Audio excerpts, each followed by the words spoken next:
Fluids include liquids, gases, and plasmas.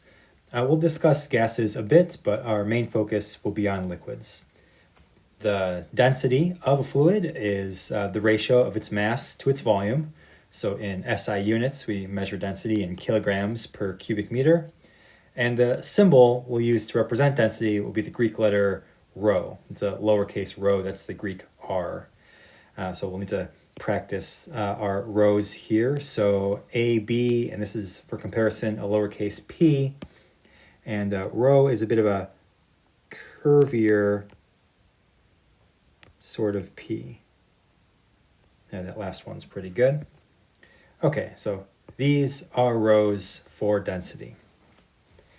All right, well, the main difference between liquids and gases is that gases are compressible, whereas liquids are not.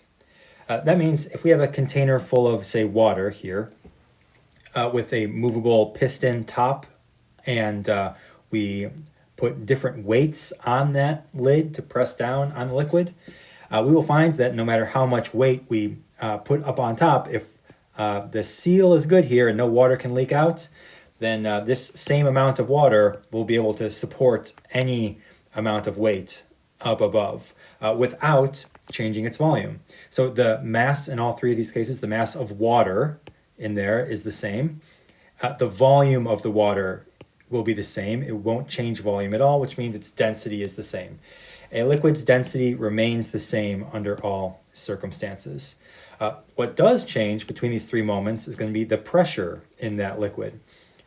This water here will be under the highest pressure because it has to exert the greatest upward force to support the weight of this 100 kilogram mass. So pressure is changing here, even though mass, volume, and density of the liquid are not.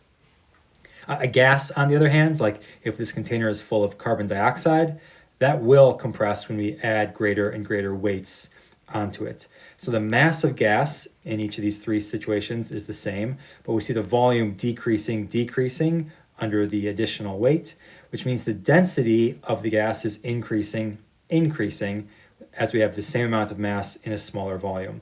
The pressure here of the gas is also increasing so as to provide a greater upward force to support the weight of the heavier added loads.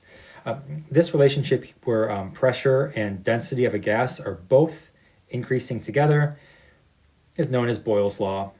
For a gas at a fixed temperature, its pressure is inversely proportional to its volume.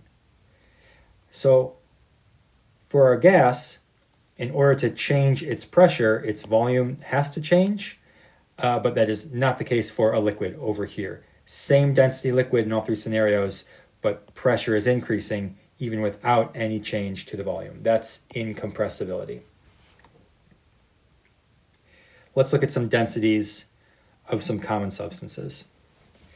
So in this table here, I've highlighted in yellow some common gases, and then in blue some common liquids, and the densities are given in kilograms per cubic meter. And for the gases, at least, the pressure is specified as being 1 atmosphere of pressure. So these are the densities under ordinary conditions. That's what 1 atmosphere of pressure means. Air, we see its density will vary a bit with temperature, and it's about 1 kilogram per cubic meter. A hydrogen gas is about a tenth that density. So ordinary air is about 10 times more dense than hydrogen gas at the same pressure and temperature. But our fluid that we'll focus the most on is water, our standard liquid, which has a density that's defined to be 1,000 kilograms per cubic meter. That's by definition exactly 1,000 at under ordinary conditions. So compare that to air here, and we see that the density of water is about 1,000 times the density of air. 1,000 to about 1 here is the comparison. All right, so we'll think of water as being 1,000 times the density of air. Let's see, other substances in our list here. We've got these oils and alcohols with densities a little bit less than water. And for that reason, as we know, they do float on top of water. Oil and gas, less dense than water, gasoline. Add some salt to that water to make seawater, it gets a little more dense. And then if we want a very high density liquid, then we look for something like mercury, which is a metal that is liquid at room temperature. So mercury's density is about 10 times that of water. So I suppose then hydrogen gas is to air as water is to mercury, in the sense that air is 10 times more dense than hydrogen, roughly, and mercury is 10 times more dense than water, roughly. Let's look at some unit conversions that'll be necessary to our work. If this is a cube that is 1 meter on a side, so 100 centimeters by 100 centimeters by 100 centimeters, then this cubic meter has a volume of 10 to the 2 centimeters cubed, which means it's 10 to the 6 cubic centimeters. A cubic meter is therefore 1 million cubic centimeters. So this cube would be made up of a million tinier cubes, like this little corner here. In pink, I've zoomed in to show 1 cubic centimeter here, a little cube that's 1 centimeter on each side. And a cubic centimeter, that's defined to be the same thing as a milliliter. 1 cubic centimeter is the same thing as a milliliter, or in other words, 1,000 cubic centimeters is identical to 1 liter. These are exact conversions. So with that, we can represent the density of water in a few different convenient ways. So going back to water here, if there are 1,000 kilograms per cubic meter in water, and 1 cubic meter contains 1,000 liters, as indicated down here, since a cubic meter is a million cubic centimeters, and there's then 1,000 cubic centimeters in 1 liter, since each cubic centimeter is 1,000th of a liter, then okay, this cubic meter is 1,000 liters. So bring that up here. A cubic meter being 1,000 liters means that, do some cancellation here. Meters cubed cancels meters cubed, and we have 1 kilogram of water in 1 liter of water. A liter of water has a mass of a kilogram.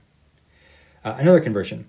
Take that 1,000 kilograms of water per cubic meter of water, multiply that by, 1,000 grams in a kilogram, and then again, in 1 cubic meter, there's a million cubic centimeters. Cancel out cubic meters and kilograms, and we're left with 10 to the third times 10 to the third, so a million over a million cancels to give us 1 gram per cubic centimeter. The density of water is also 1 gram in a cubic centimeter. So here I've summarized in this box the density of water in a few different units we can express as 1,000 kilograms per cubic meter. These are our SI units that I'll usually represent in blue, since we'll be converting between lots of different sorts of units here. So blue for the SI units, that's our standard. But it's equivalent to 1 kilogram of water has a volume of a liter. A cubic centimeter of water is 1 gram, and a cubic centimeter is the same thing as a milliliter. So 1 gram of water in 1 milliliter. 1, 1, 1, and 1,000. How nice is that?